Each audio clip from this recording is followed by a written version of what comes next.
Hello, welcome. John Roars here, St. Andrews, continuing our midweek series in September on reading and engaging the Bible and how we read it, what it means, what it says about God and about us, and how we live out its tenets in our lives, live out the story of Scripture in our lives. So this week, we're going to talk about how, literally, how to read the Bible and some different approaches to reading and engaging with Scripture. And then we'll wrap up next week. I'm going to leave you with some of my favorite passages of Scripture and leave you with that. But for this week, how to engage the Bible as sort of a spiritual practice in our lives. And one of the great gifts we have in the Episcopal Church is the gift of the lectionary. And we actually use, for Sundays, use the Revised Common Lectionary, which we use in partnership with a number of other denominations. And it's a 3-year cycle that follows the stories of Scripture. And so, of course, on a given Sunday, as you well know, our first reading it comes from the Old Testament or the Hebrew Scriptures, and then a psalm, and then typically an epistle reading from one of Paul's letters or one of the other letters in the New Testament, and then concluding with the gospel. And so those 4 different aspects of Scripture are all cycled through on a 3-year cycle in our lectionary, which ensures us a pretty broad and wide coverage of what is in the Bible. All you have to do is come to church every year for 3 years, and you would have it. Or just follow the lectionary yourself at home when you can't be at church, and you can keep up with it on your own. There's lots of websites and apps on your phone where you can Google the Revised Common Lectionary and make sure that you're keeping up with us. And we also post it on our website and through our email, the readings for each Sunday. Now, there are also, that's for Sunday readings, to keep up with those readings on Sunday. There's also another gift of the church that we have is the daily office readings, the daily readings, which have a 2-year cycle to get through the breadth of Scripture. And there are also lots of websites and apps for that. I have one on my phone that I use a lot called the EBCP, so Electronic Book of Common Prayer, that has both the Sunday and the daily readings. And so I pull it up and look at it either for my own prayer or to look at it to prepare for a Sunday service or a weekday service.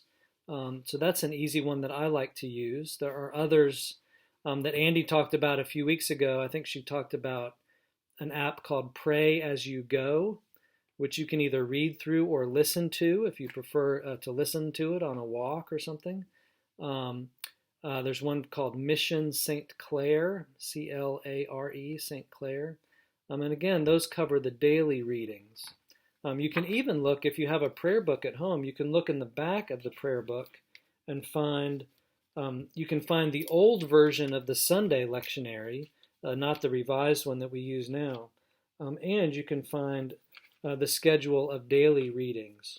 So if you have a prayer book handy, you can just look right there and then, find a Bible or read online to follow the passages that it recommends.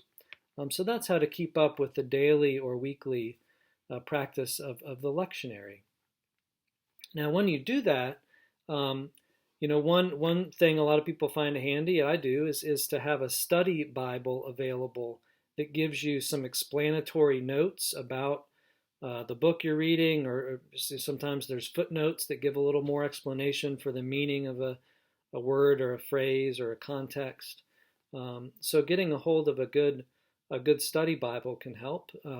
I recommend the New Revised Standard Version, which is what our readings come in. That's kind of the formally adopted version for use in the Episcopal Church. But there are lots of other good translations too that are just fine to follow.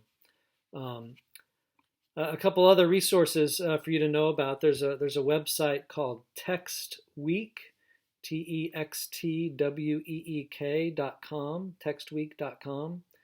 And it gives for every coming Sunday, it gives you a whole slew of articles and sermons and some more academic articles and some more kind of pastoral articles from different perspectives about the readings for that week. So if you really want to get in depth on some certain passages that really strike you, that's one way, another resource to know about.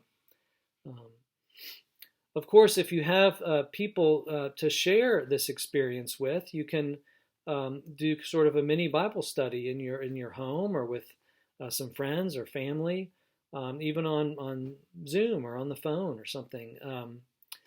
We have gotten out of the habit a bit because of our shortened, condensed Zoom calls in our staff meetings. But before the pandemic, in our weekly staff meetings, we always started out with a Bible study. And the way we did it is an approach to Bible study called Indaba, often referred to as African Bible study, which has become popular in recent years. And it's a beautiful way that anybody can approach the Scripture and kind of see what it's speaking to you in your life. So the way it works, if you want to try it, is you have your passage that you've selected to read for the day, and you read through the passage once first. Either read it yourself or have somebody with you read it.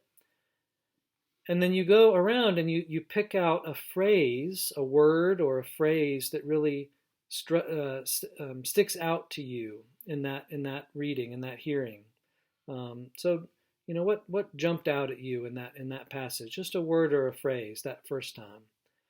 And then you read it a second time, kind of to really deepen your engagement with that story. You read it a second time and you think, well, what is it that is really speaking in your life or in today's world?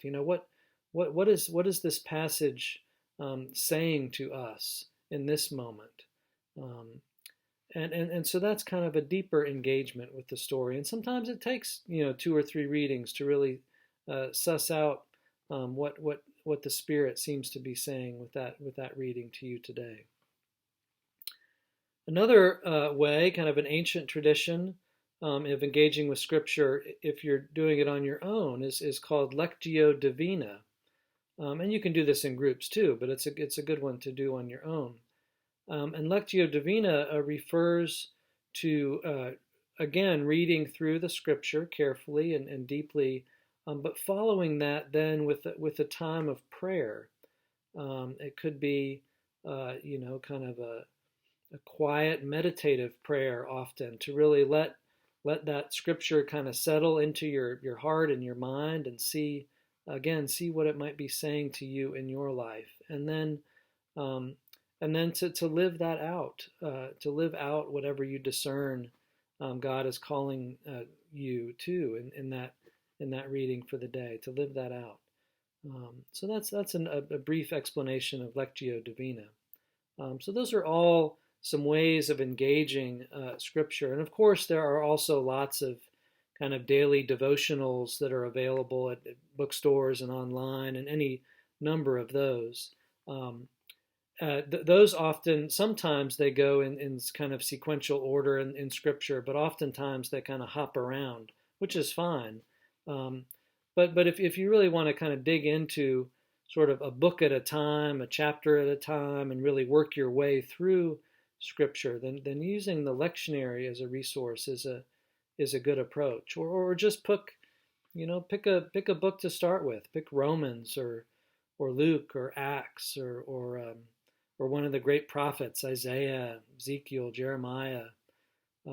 Maybe the Psalms. The Psalms are a great way because they contain such a multitude of emotional expressions and responses to God. The Psalms are a great daily, right? Monastic communities have been praying the Psalms daily for centuries, so that can be a great place for your daily practice. Well, whatever it is, kind kind of choose a pattern and a practice and try to stick with it and see if it doesn't engage and deepen your engagement and your appreciation for the story of Scripture and its impact on our lives.